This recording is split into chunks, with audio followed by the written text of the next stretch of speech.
Hello, listeners, and welcome to today's Cult News. I am your speaker, Casey, host of the Cult Vault podcast, and for this installment, I'm going to be looking at what is happening in the world right now regarding the Jehovah's Witnesses.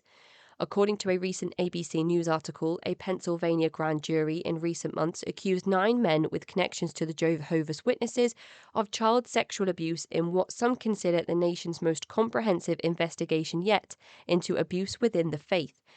But some people who are part of the whistleblowing and those following the story are asking why there has been no conversation about the church's explicit involvement in covering up or allowing for these crimes to happen. This is all too familiar within the JW org and other high-demand groups, which include stories similar to this one taken from the ABC article, quote, Hawes said he also testified about how his daughter was molested at his congregation in 2005, and that he later learned that elders knew the perpetrator had a history of abuse when he joined the congregation, but didn't warn parents. He said he didn't report the abuse to authorities. Hawes said elders told him he could report it, but asked, quote, do you really want to bring reproach on Jehovah's name? When Hall became an elder, he said he learned of 4 other cases in his congregation that members weren't alerted about.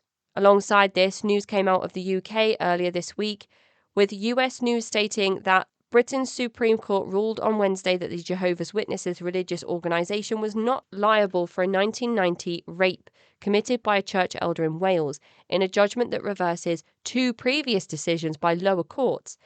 In a unanimous judgment, the Supreme Court reasoned that Mark Sewell, who was convicted of raping a woman in 2014, did not commit the crime while carrying out activities as an elder on behalf of the Jehovah's Witnesses, claiming that the reason the victim was in the vicinity of the perpetrator was because of their friendship, not because of his role as an elder. Also following this, there has been more information released about the mass shooting that took place in Germany in March of this year, where a gunman used a semi-automatic pistol, which he owned, to shoot and kill 8 members of his former JW congregation, and then himself.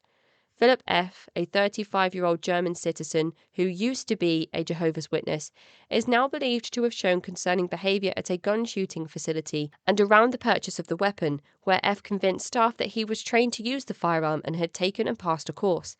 This was not followed up on or verified, and staff were encouraged to write a letter of F's concerning behaviour to authorities. Following this, Fight Saga released an article detailing how Philip F. had been putting together a manifesto which was found in his bedroom around the time he took up arms and killed former fellow Jehovah's Witnesses inside a German Kingdom Hall, which is a building used for JW religious meetings. And inside this manifesto was a lot of far-right extremist and dogmatic rhetoric, including language showing contempt for women who are far inferior to men, alongside a lot of anti-Semitic hate speech. But it isn't all news erring on the dire end when it comes to the Jehovah's Witnesses in the world today, as Jan Frode Nielsen took to Twitter to announce that Norway has officially stripped the Jehovah's Witnesses of their entitlements in the country of Norway. The JW org is now deregistered and, according to a dresser, can no longer collect government subsidies and has lost their right to marry under the JW banner. This is a big win for Norway and ex-JWs who hope to see more regulations in place to protect vulnerable members against protected abusers, who have their crimes covered up by leadership, who typically move on to other congregations to continue their cycle of abuse and terrorising, or ex-JWs who hope to see things like the dangerous shunning practice made illegal. I know I hope for these things too. That is the end of today's Cult News. Join me tomorrow for more. I am your speaker, Casey, host of the Cult Vault podcast.